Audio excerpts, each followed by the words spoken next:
नमस्कार मंडळी, चला करूयात मस्तपैकी मसाले वांगे. खोबरं, लसूण, अद्रकची पेस्ट करून घेऊयात. इथं टोमॅटो भाजून घेतलेला आहे, त्याची पेस्ट केलेली आहे. कुकरमध्ये तेल घातलेलं आहे, बघू शकताय. आणि राई जिऱ्याचा तडका दिलेला आहे, कढीपत्ता टाकलेला आहे आणि जो बारीक केला होता मसाला तो घातलेला आहे.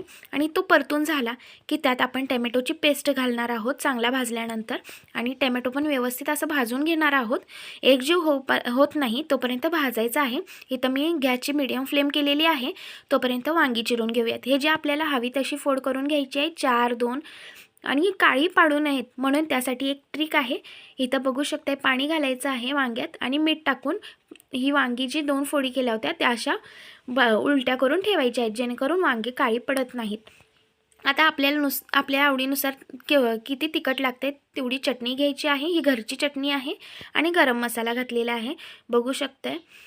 आणि मीठ टाकलेलं आहे आणि मसाला चांगला असा भाजून घेतलेला आहे परत. आणि त्यात वांगी घातलेली आहेत आणि वांगी पण काळी परुस्तवर आपल्याला भाजून घ्यायची आहेत. आणि इथे बघू शकताय, जो मिक्सरच्या भांड्यात मी टोमॅटो बारीक केलं होतं त्यातलंच पाणी मी ह्यात घातलेलं आहे, बघू शकताय. आणि 2 शिट्ट्यात करून घ्यायचे आहेत. आपलं वांगं तयार आहे मस्तपैकी, बघू शकताय किती छान झालेलं आहे गरमागरम. आणि बघा, मसाले वांगे तयार आहे. बघताय काय, एकदा नक्की ट्राय करा आणि मला कमेंट